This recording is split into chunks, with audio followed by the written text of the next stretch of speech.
Welcome to Slicing Through the Noise, a leader's story, real stories about real leaders who have faced the difficulties of growing a business, managing people, learning to listen and listening with both ears and not just one, and how do they cut through the chaos of what's going on around them and in the market. Those people have real stories with real struggles, and they are the backbone of our society, people who run small to medium-sized businesses.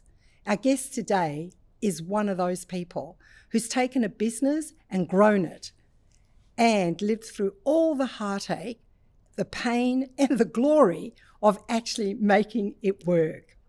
So whether you're a seasoned executive or you're an aspiring leader, this is the place for you, where you will learn to grow, lead, and learn to lead with integrity. Let's cut to the chase with Ronnie Baskind. Okay, now, see how clever I am. Okay, so Ronnie, you heard all of that, right? What has it taken? I was really interested in the fact that you were raised on a 3,500 acre farm in South Africa, mixed farming, and then you end up in Australia running a tech business. What the heck? How did that all happen? And how did managing a beef and dairy and crops allow you to think about what it takes to grow a business in the metropolis? Jennifer, the story is probably a little bit more entwined than simply that. So I'll give you the short version and then fill in the bits. But I did actually grow up in a city in Johannesburg. Yeah. My father was a doctor, so sort of, very average middle income family. My mother's father was a farmer, so my mother inherited the farm. My father, being a doctor, thought he could run some cattle and so on the farm, and did that using, with farm managers and so on. So when I finished school, I went to university. I wanted to become an agricultural engineer. I realized very quickly that I could only see in two dimensions and I couldn't do the drawings. So I changed to agricultural economics. But I'd always had an interest in the farm, and I'd always spent my school holidays and university holidays on the farm, and decided that that's where I wanted to be. So I had this sort of semi-formal agricultural engineering, agricultural economic sort of background. So it wasn't entirely as if I'd been born on a farm and I was, I didn't have a little bit of an education. You weren't just a young boy chasing cows. Exactly. Yeah, a little bit different to that. But having said that, went farming at a relatively young age. I was probably in my early 20s. Went farming and always had an interest in management. So I'd read widely about management, and of course this was the late 70s, early 80s, and you were talking about, Collins and Porter and Mintzberg and all of these theoreticians about how you should think about a business and how you should run a business. So that did give me a little bit of a backbone with my farming. The other thing about farming, of course, is that it is a business. Yes. It is a business, and particularly on the scale on which we were doing it, it is a business and does require you to understand a profit and loss and a balance sheet and a cash flow and all of those things. You need to understand the numbers. But more than that, I think that what really influenced me was the people. And African people have got a very different outlook and a very different attitude to what you would normally find either in urban cultures or particularly in urban Western cultures. And there were a lot of lessons for me in that, in how, you talk about leading with integrity. There's a lot of integrity in those cultures because it's not a dog-eat-dog world. It's very much probably now a much overused phrase called Ubuntu, but, I exist because you exist. Yes. And I had a lot of those lessons early on, and in growing up with African people on the farm, and managing essentially what was a team of people. There wasn't any hierarchy per se.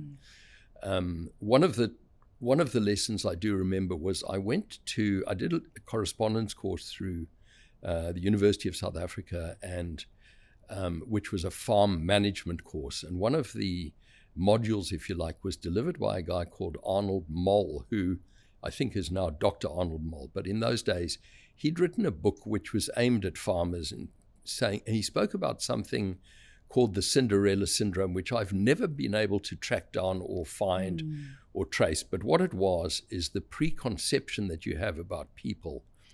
And if you've got a preconception that somebody can't do the job, you will look to confirm your bias, and you will treat them in a way as if they can't do the job. Whereas if you turn that on its head and you say, well, my expectation is that you can do the job, you'll be surprised at what people can achieve. And that, I think, was one of those sort of pivotal moments in how I managed people.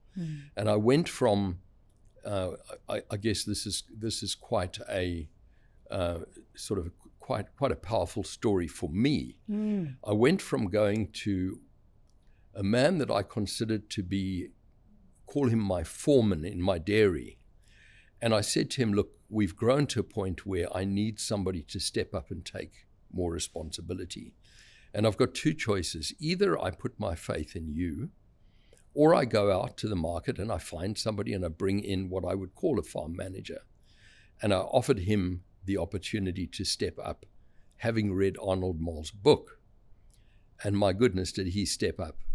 And he became essentially my dairy manager from then in the mid-1980s all the way through until I stopped farming in the late 1990s. So what do you think was the most important thing that you gave him in that moment? Like, you look at it and people go, how did you know that this guy could do it? Because that's part of leading, hey? Like, can I see in you what you can't see in yourself, and can I nurture and grow it? So can you tell me what you saw in him? It's a hard question to answer because I think that my own ability to recognize talent in people has certainly helped me in Kilimanjaro. Yes. And I've been able to recruit. I held quite a tight lid on the recruitment for many, many years. And most of the people at Kilimanjaro today were interviewed by me. It's only, as we've got much larger, I'd say once we got to 100 people, it became difficult for me to interview every single person. But up to that mark, I interviewed every person, shortlisted them, did the second interview and decided. And what I was looking for was attitude, aptitude, and talent. And it made no difference to me what their education was, where they were born. And I think both of those things came from my background, that I'd worked with people that were essentially illiterate. I mean, most of my farm workers could not read or write, but they were incredibly competent at doing what they were doing. Yeah. And the same thing, as a migrant to Australia in 1999, I think it was, I don't discriminate against migrants because I was one myself, and I know what migrants bring to the workplace in terms of that strong work ethic, and you want to get ahead and you want to survive. I was quite old when I came to Australia. I was actually older than 40, I think. Yep. So that's old. Which in those days was old. Today I say, man, I was young. But I think it was just also this Cinderella syndrome of saying, if I believe that this guy can do it and put my trust in him, he will do it, and he did, and that was really had a real influence on my life. And I remember building what I called at the time was a committee, and taking indigenous leaders, if you like, and starting to gradually give them more and more responsibility in managing the farm and managing their own social circumstances and so on. So when I stopped farming, in actual fact, that committee became I guess you would say, they have had ownership of the farm. So Yeah. the farm ended up in the hands of a cooperative. Yes. But because we'd built capacity amongst those people, they were able to do it. So cool. Yeah. So let's jump the ocean and you land up. What had you decide to leave and come to Australia? I think in the 1990s that there were two major contributors to that. The one was just security on the farm, raising a family on a farm where you lived in a house surrounded by an electric fence, and you had floodlights on the roof, and we had this thing called a Marnet radio, which was a military sort of network that linked up all the farmers, and you'd have roll call at 7 p.m. in the evening, make sure that everybody was okay. Yeah. It wasn't a pleasant environment to raise children. Yeah. That was the one thing. The other thing was that at that stage with sort of, funny we're talking about this today, but free trade and internationalization, globalization, it was very difficult to compete when you were farming in South Africa in relatively low rainfall conditions, not the greatest soils, high input costs, producing grain, which you could import from the United States at half the price. So from an economic point of view, it was very difficult to make a living farming. From a security point, it wasn't a great place to be living. Yep. And I had to make a decision, either move to one of the big centers, and I could have moved to Johannesburg or Cape Town or something like that and started a career as something. Anything. Or you make the big move to Australia, and decided to make the big move to Australia. I had a little bit of sort of familial links here. I had an uncle who was born on that same farm who came to Australia in 1958.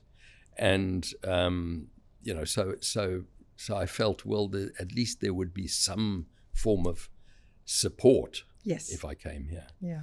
And that was the decision. But I didn't know what I was going to do here, I must admit. I wanted to get involved in agriculture, and then decided that, or discovered soon, that if you're living in Sydney, there are not a lot of farms nearby. No, it's funny that. You live in Sydney, there's not many farms close by. Especially not farms that are kind of doing what you do. Yeah. So, building a farming community, coming to Australia, and then building Kilimanjaro as a consulting firm, which you launched in 2003. Yes, Is that so accurate? 2003. Well, sort of. So what I did initially is I looked around to try and find something related to agriculture. But at the same time, I'd been very fortunate in that while I was farming, I joined an organization called the Rural Foundation. And the Rural Foundation was receiving funds from a lot of international aid agencies to improve the quality of life of farm workers. And I sort of got involved in that organization, and they had a very structured planning methodology called ZOP, which is still used today, which is a logical framework of planning. So if you're a not-for-profit agency or an aid agency, and you've got some overall goal of improving the quality of life of farm workers, you then have to make that a little more real. So your planning framework goes from saying, we're going to improve the quality of life of farm workers or rural dwellers, to saying, well, our purpose as an organization is providing potable water to these people, or providing sanitation services, or providing electricity. But you choose your niche in what you want to do to achieve this overall goal. Wow. And so the planning framework, which would go from overall goal, purpose, and then you would have results, and then you would have activity. So it was very logical in terms of what you did. So you made sure that everything you did was aligned, so that in the long term, let's say 30 years, you would have contributed to the improvement of quality of life of rural people. It's very hard to measure as you go along. So having had exposure to that framework, I thought, well, I could apply that to businesses.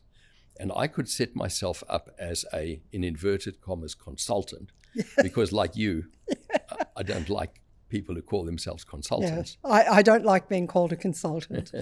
But sort of went from, and genuinely holding the pole for a surveyor, which is where I started, and getting $20 an hour, which I was very grateful to get. But that was my first job in Australia. So I used to hold the pole, and the guy with the theodolite, was it a theodolite? What were they called? I think they're called a theodolite. Yeah. Looking across, and I did that, and then did a few other things which I loved. By the way, I loved it. Such a good entry into Australian culture, working in a factory with blue-collar workers who cared for me and looked after me, and I just loved it. Yeah. It was fantastic. But then getting into this, acting as an advisor, if you like, for companies that were growing and were struggling to get some direction into where they were going. And I had this ZOP thing in my head, and hang on, I can help you. Let's sit down and let's work out. And there were other concepts in management at the time. There was the concept of big, hairy, audacious goals. So that sort of fitted in quite nicely. Like, where are you going? Where are you heading? Where would you like to be? And then the other concept which fitted in quite nicely with that, when you had your overall goal, your purpose, your results. Results were very similar to what people started calling SMART goals, which was, which had to be measurable and, had to be achievable, realistic, time-bound, and all of that. All of that was built into the ZOP framework. So I started working with businesses to say, let me help you. The other part of my farming background that helped there was that I came from a culture, an African culture, which was very consultative. Yeah. There was no autocratic decision making. And I remember so clearly sitting on my farm with this committee of mine, dealing with social problems. So you had somebody, Ben's dog had eaten Sophie's chickens. How did you deal with that? So you sat around. Ben's dog ate Sophie's chickens. Yeah. My goodness. Now what? So now what? And the way this was dealt with was in what was called an indaba, which also came into, became much more popular later on in sort of general management terms. Yes. But what you did is everybody sat around and you said, okay, well, Ben's dog has eaten Sophie's chickens. Sophie, let's hear your story. Yeah. And Sophie would say, well, I had 12 chickens and Ben's dogs came along and they attacked my chickens and now I've got no chickens. Okay. Then you move along to Ben. So Ben, what's your story? Well, the story is actually Sophie's chickens are always running all over the village, everywhere. She doesn't keep them contained. And they actually came into my yard, and my dogs are very protective. So that my dogs killed Sophie's chickens, but they killed Sophie's chickens in my yard. Okay, so that's great. So let's move on. Now we've got a big problem. Now you move on to the next guy, Lucas. So what's your perception of this problem, Lucas? Oh, well, the chickens have always been a problem in the village. And then you'll move on to the next person and you go around the room. And when you get to the end, everybody has had their say and everybody's happy. You don't need to do anything. You've just heard everybody out. Yes. So my style of management became very much consultative. Yeah. So you'd go into organizations where there was decision making wasn't one person. It was a family business. The father, the son, the other son, and the two sons don't get on with each other.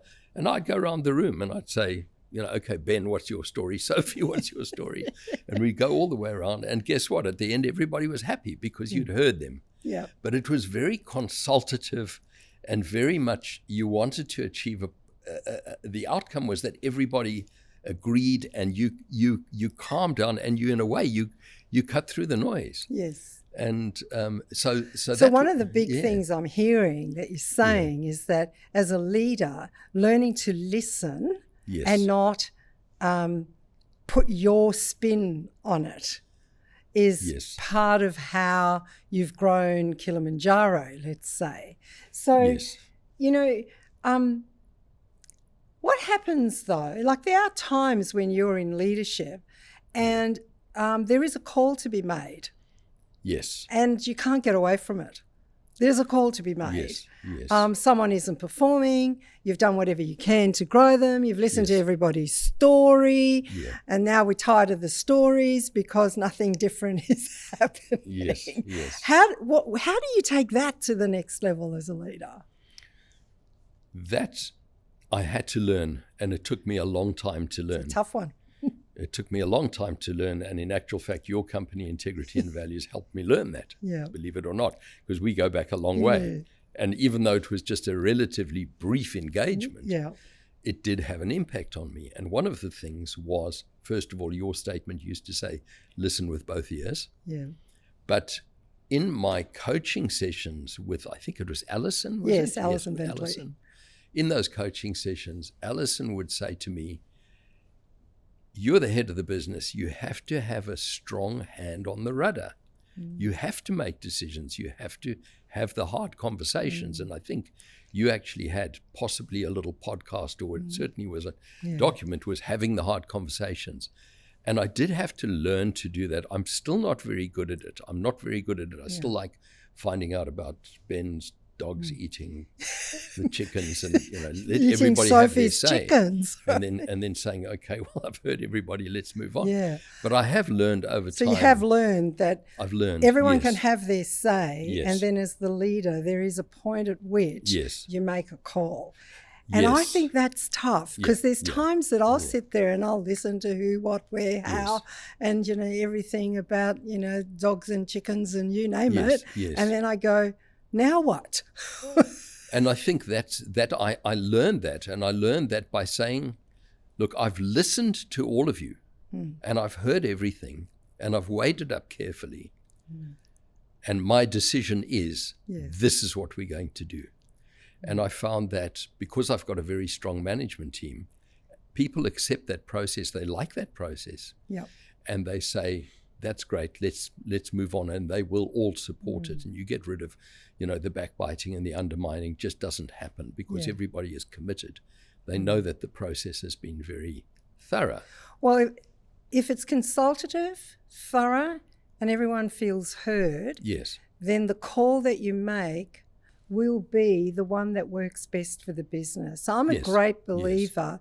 It's not about appeasing and making everybody happy. It's about what's best for Kilimanjaro, what's best for this business. And you probably won't please everybody.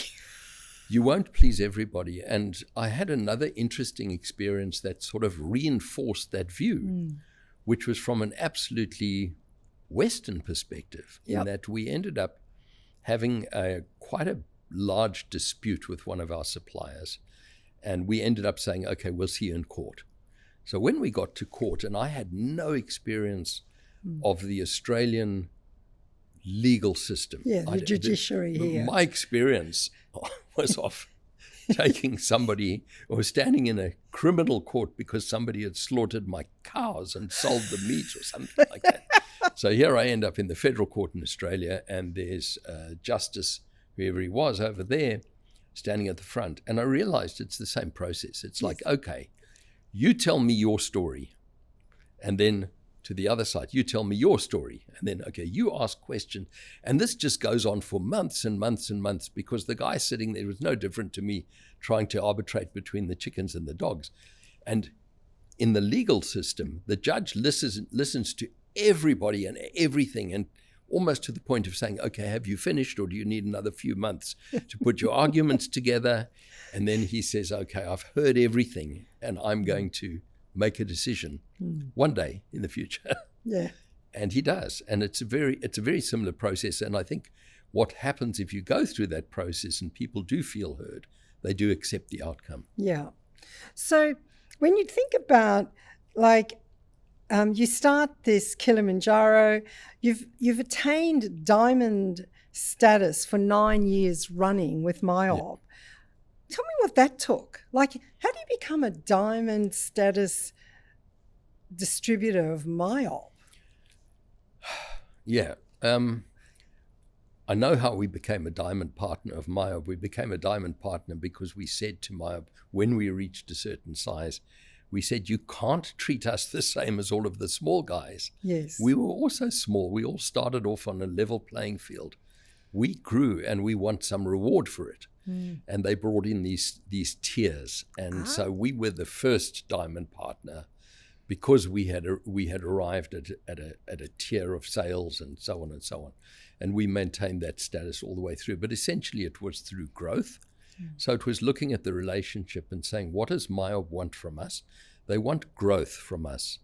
Does that work for us? Yes, it does. So even after all these years, we are still monogamous. We still only do MYOB Enterprise Solutions software. And we are their fastest growing partner. We are their largest partner. And we have achieved in our own view, probably in their view as well, but certainly in our own view, we have achieved our goals where we said we want to be number one in the markets in which we operate. And we want to be perceived as a trusted advisor. We want to be perceived as the go-to people when you're putting in ERP software. And that's, if we say what's the measure of our success, it's probably not, it's not the number of clients we have. It's really about, have we improved efficiency in those businesses through the clever use of technology? Interestingly enough, that was the phrase that we used when we put together our ZOP plan in the beginning. Yeah. We said, what is our core purpose? Our core purpose is to improve efficiency in businesses through the clever use of innovative technology. That's a really, you just say that and I go, yeah, who doesn't want to get involved with something like that? Yeah. How do we improve the efficiency of my business, your business, through the clever use of technology? Yeah. And there is some amazing stuff going on with technology right now. There is. So yes. How do you, like ERP, those whole enterprise products, my experience is that many of them fail to deliver on the ROI that they promised. Yeah. How come in the process that you've put together, your clients don't experience that? What is it that sets you apart? I think we understand our clients because we had very similar experiences. We started off as a one-man band essentially in 2002. We got to be a two-man band. We formed Kilimanjaro in 2006 as a Pty Limited company. And then from there we grew. A lot of our clients have had the same sort of evolution from small business to medium business to larger businesses. And we've understood that journey. We understand, I often equate it to the stages of development of children where they're very, very clear developmental milestones. So a child will, I think, sits before it crawls, and it, my child's crawling, my child's standing, my child's walking. My child's talking. My child's talking. My child can bounce a ball, and this goes all the way through. And businesses are very much like that. And we learned to identify these stages of development, and we adapted our implementation methodology to suit those businesses and to understand what they wanted, rather than coming in and saying, we understand software, we're going to put it in your organization, and if you do what we're telling you to do, you'll get efficiency improvements. We did it the other way around, and we said, okay, tell us about your business. Tell us about your challenges. Tell us about the roadblocks. Tell us about your strategy, and let's see how we can use the software in a clever way to help you to achieve your goals. So we sort of turned it on its head. So you didn't do a one-size-fits-all? Definitely not. And I mean, very much the opposite, to the extent that we would say to clients, even now, let's do an analysis of your business first, for which you'll pay us. We are, after all, consultants. You've got to pay us.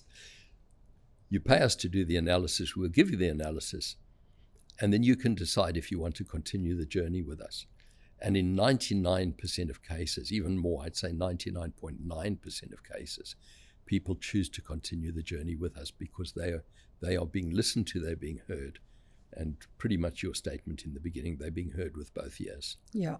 So you look at the people that you've brought into Kilimanjaro, how you've built the business and all that kind of stuff. Tell me what it's like now that you've spun the business out, you've become part of a publicly listed company. Yes. You're the bigger part of the business now. Yes. So you get bought by someone, but actually you're the big brother. Yeah. How's that going? And you know, if you're talking to other leaders that are looking Yes. at mergers and acquisitions and all of that, because the majority of mergers and acquisitions don't work. How have you made it work? Yeah. Look, I think this was also part of I think my theoretical background in management. So I had, by the way, gone back to university in the 1980s and done an MBA because I just loved management theory so much. So a lot of what I've done has been based on theory, not my experience. It is now, though. It is now. It is Yeah. now. And one of the big lessons that I learned early on was that you need to have a strategy. And what is strategy? And I know I've often said to my guys, you know, think of a World War I battlefield where you're in the trenches and you just can't see the battlefield. You can only see what's in front of you. And people talk of this sort of helicopter view. And in the First World War, the generals used to have a mock-up, a stage of the whole. They could see the battlefield, and they could say, well, we're going to go around the back of that hillock over there because nobody will see us, and we'll lose a couple of hundred troops over here, and this is what we're going to do. You can't see that when you're in the trenches. Yep. So I loved strategy, and I started understanding strategy. And the big thing for me was to, first of all, decide or understand what you are in control of and what you're not in control of. Yep. And again, strangely enough, my farming background helped me immensely in that, because I'd learned farming that you're not in control of the weather. You're not in control. There's nothing I can do about it. God It rains, it doesn't rain, it's hot, it's cold. There's nothing I can do about it. I have to respond to that and react to that. So that little lesson taught me it's very easy for me to look at a situation and say, what am I in control of? What am I not in control of? Which is essentially your classical SWOT analysis. Yes. Strengths and weaknesses, internal, inside my business, what am I good at? What am I not good at? External, what are the opportunities and threats? And I think using that as a framework to, if you like, cut through the noise, we're saying that's external. I can't do anything. I can't do anything about Trump imposing tariffs. I can't do anything about it. How's it going to impact on me? Yes. What do I need to do? What are the opportunities that arise? Versus inside my business, I'm not very good at debt collection. Let's deal with that. Let's put in a system to improve our debt collection and move that from a weakness to a strength. And once it's a strength, I can then start looking at opportunities and say, how do I use the strengths in my business to take advantage of the opportunities out there or to counter the threats out there? I can't do it from a position of weakness. Yeah. And that's sort of been the philosophy of how we've built the company. So looking for opportunities and identifying opportunities. In 2006, Solution 6 was acquired by MYOB. Solution 6 owned a piece of software called Exanet. And we sat down and said, Exanet is unknown in Australia. MYOB is an incredibly strong brand name. What's going to happen? They're either going to realize that they now own this piece of software and they will either embrace it or they'll kill it. We took a view that they would embrace it, which they did. And suddenly Exanet became MYOB Exanet, 2006. So you were really instrumental in having that be successful and the view that you had of it. What made it special? It was an incredibly good piece of software. Right. But it was unknown and it had no brand. It was very much cutting edge. It was on a Microsoft SQL platform, which even today is still regarded as the most modern or close to the most modern SQL database. And we just were in the right place at the right time and took a view that we had some strengths. We understood how small and medium-sized businesses worked. We understood at what technology they needed at what stage. This was immensely scalable. So you could start off relatively simple, and as those businesses grew, you could grow with them. So we've got a statistic internally that our average tenure even today of our clients is 14 years on that system. Wow. Yeah. Do you know what? That makes you incredibly valuable. Like, what does it take to think that way as a leader? So if you were talking to other people inside of their businesses, if you had an average tenure of 14 years with a client, what's that worth to people? And how do you get to think like that when you're looking at clients, how you lead, what people you bring on? Say some more about that. I'm fascinated. Like, we have long tenure. Yes, And you've just given me this light bulb moment here. Like, how did we do it? Yeah. I think part of it was also based on theory. Yeah. And the theory was that in a professional services organization, what was important was lifetime value of the client. Yes. So it wasn't, and we used this expression, which I actually think we might have got back to front at the time, but we said we were farmers, not hunters.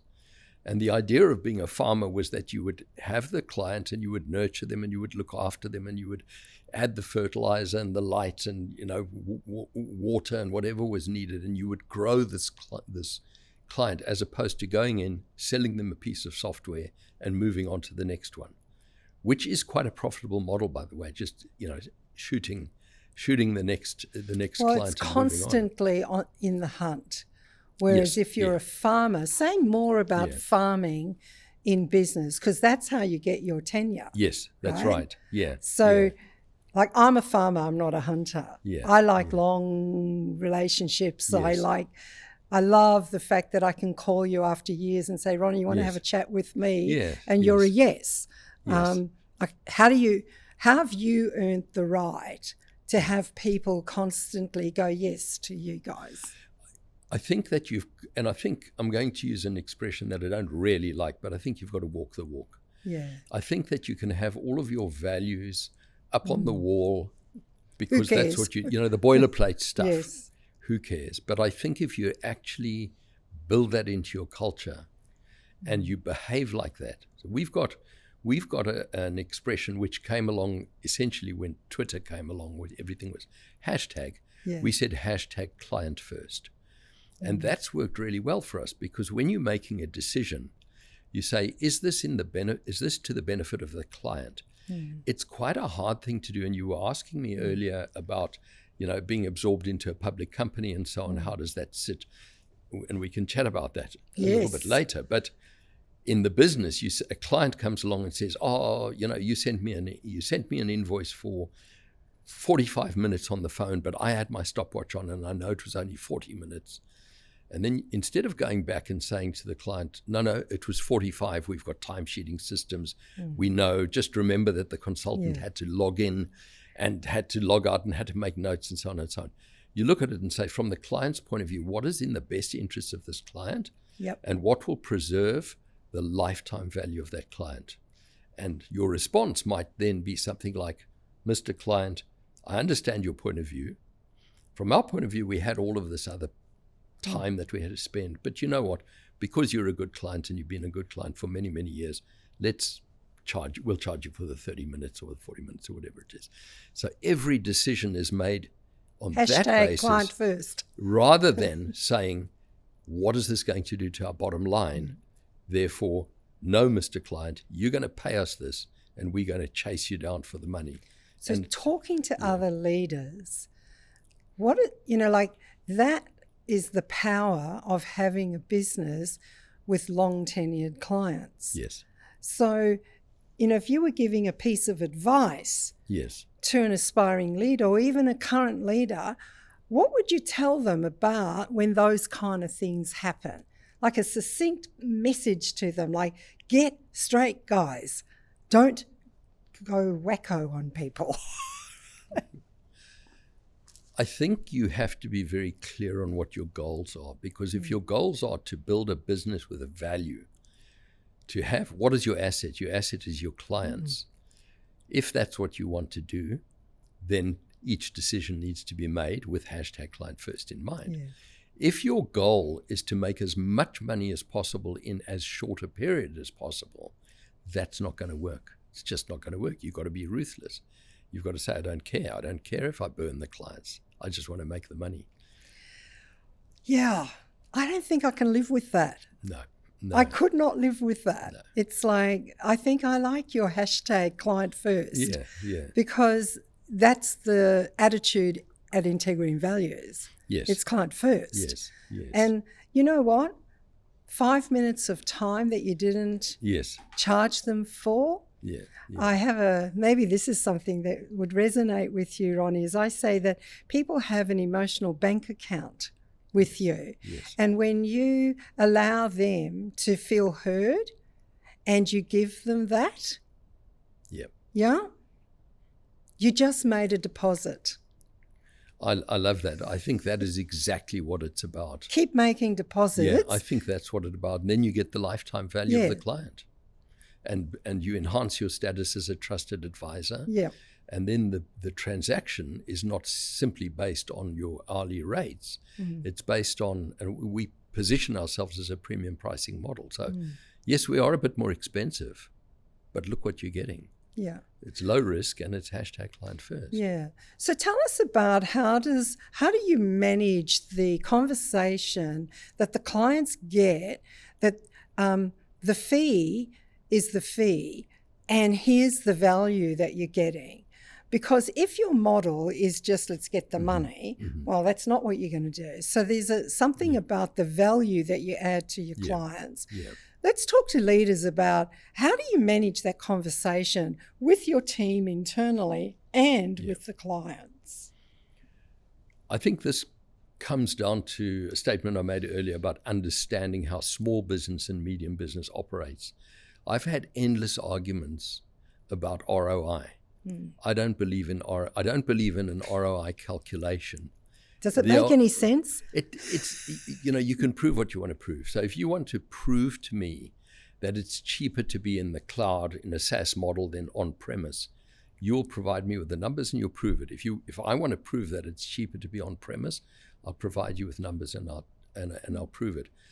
I have never seen a small or a medium business make a decision based on ROI. I think ROIs are there for big businesses, corporates, where people want to cover their own backsides and say, we made the decision based on a formula. Small and medium businesses are doing it on their gut. Yes. And they know businesses, successful businessmen are smart. They know what it takes. They know what their challenges are in the business.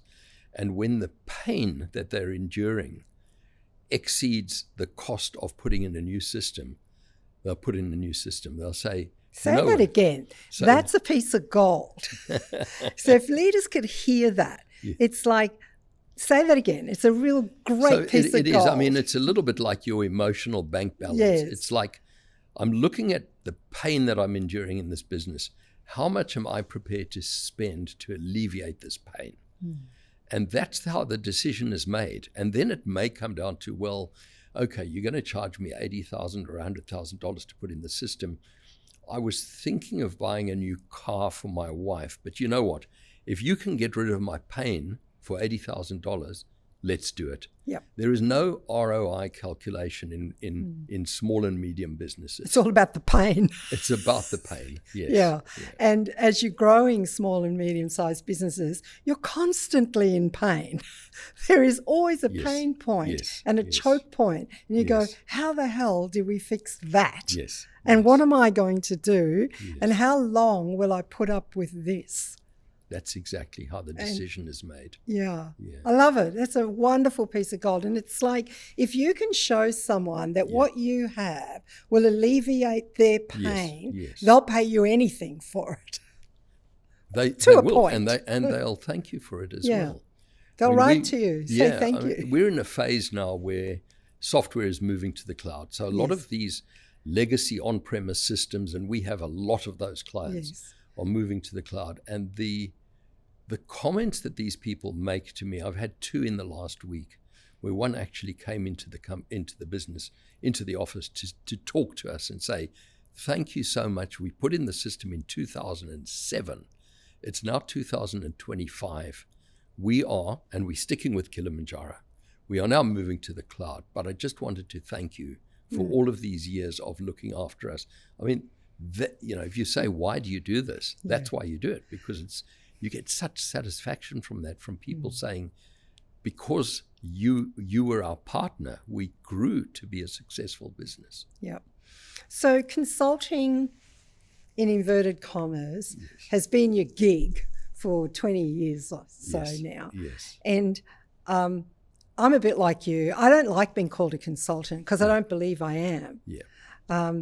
And you don't like being called a consultant because really what you do is you're looking for those pain points and have you got a solution that will work for you, for them. Yeah. Tell me a time when, a business comes in, they've got a pain and you actually realise you're not the person for them. And when you lead, what do you say no to is one of the biggest things. So when has been a time that you've actually gone, you know what, we're not going to do business with you? And that's part of integrity. Yeah. Yeah, yeah, and that is a very, very telling point as to whether you can say no. And when you said that, I did remember something from integrity and values. The ability to say no. Yeah. So we certainly don't have a problem saying no if we don't have a technical solution. So remember, because our core purpose is saying improving efficiency in your business. If we can't improve efficiency, I say to my guys, you cannot invoice the client, so don't even get started. Just say to them, we can't do it. Because you do compromise your integrity if you go in and say, I don't think we can improve efficiency, but let's do it in any case because we can get money in the bank. Yeah. When you send that invoice to the client, you're asking them to pay for something that you actually haven't delivered. Yeah. So that's the question at the end of every interaction with a client. Did we improve efficiency? So as a message to any aspiring leader or current leader, what would you say to them about the no's that you give? Say some, like a really distinct, don't say yes when you actually know you can't deliver. Say something about that. A farming friend of mine, and this to me was gold. Yeah. He was a dealer in agricultural equipment, a sort of your general dealer store that you would have somewhere in a rural area. It doesn't matter whether it was Australia or South Africa. This little store that keeps everything from a horse bridle to, a spare part for your John Deere tractor. He said to me, don't promise a horse and deliver a donkey. And I love that one.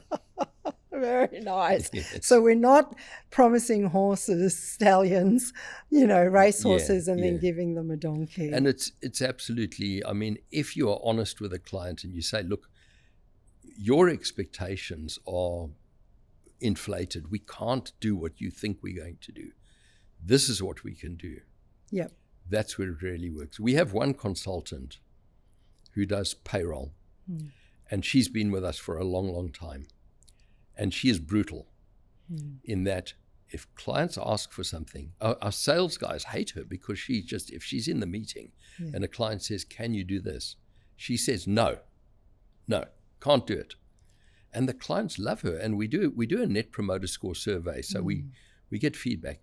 She's our highest scoring consultant. She gets 5 out of 5 because clients love that honesty of you saying to them, no, I can't do that. Tell the truth. Yeah. It's one of the hallmarks of great leaders. Yes. They tell the truth, whether people like hearing it or not.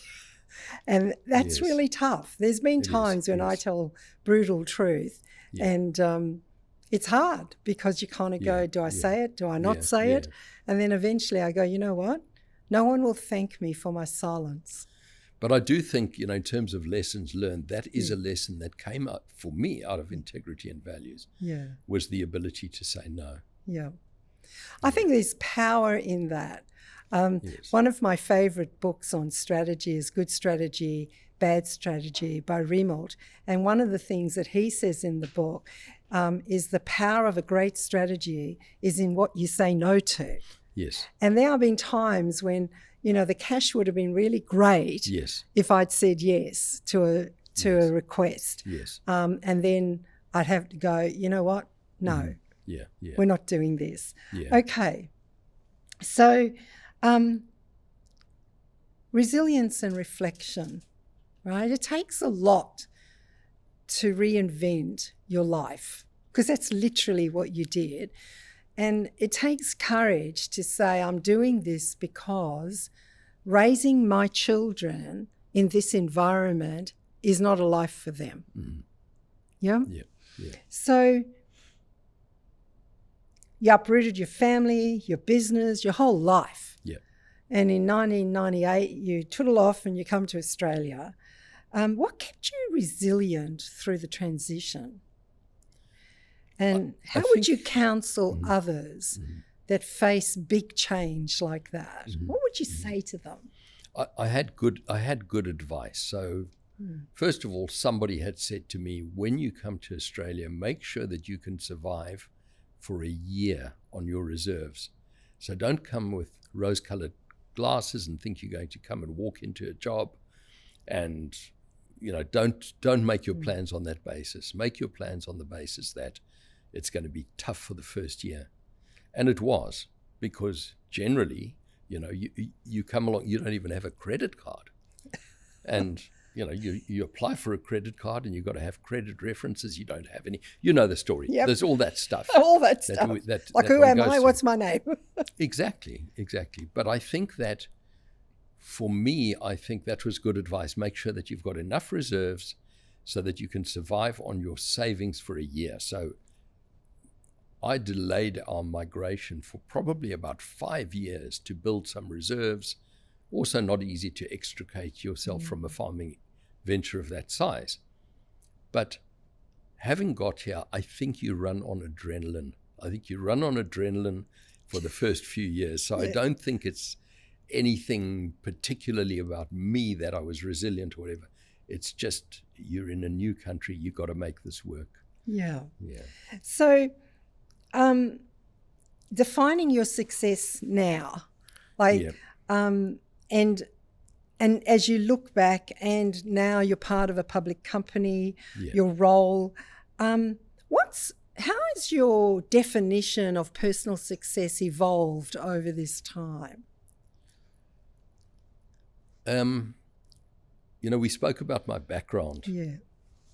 And I can, at my age now, I can talk about generations, because I sort of feel, you were talking about a book that you'd read about strategy, and there's a lot of those books that one reads or hears where you've got a 22-year-old telling you about his life's lessons. And I sort of think, okay, I'm a lot older than that now, and maybe I can talk about life lessons. Yes. But my parents' generation, they were sort of just post-depression. So they have memories of what really tough times were like. And both my parents were very were very critical, highly critical. So at my age, to be saying, I think my father would have been proud of me, that's sort of where I am now. I think my father would be proud of me. Yeah, he probably is. From a personal point of view, that's the measure of success. I think the other measure of success, in terms of my ZOP framework that I was talking about, to say we want to be number one in our markets. Well, we're number one in our markets. We're known to be number one in our markets. Yep. We're known to be, the number one partner. We know to be the best partner. We know, all of that stuff. We achieved what we set out to achieve in that strategic plan all those years ago. Yeah. So in closing, what single mindset shift would you encourage in someone who's looking to scale a professional services firm today? What's the mindset and the shift that they would need to make to be successful in the market today?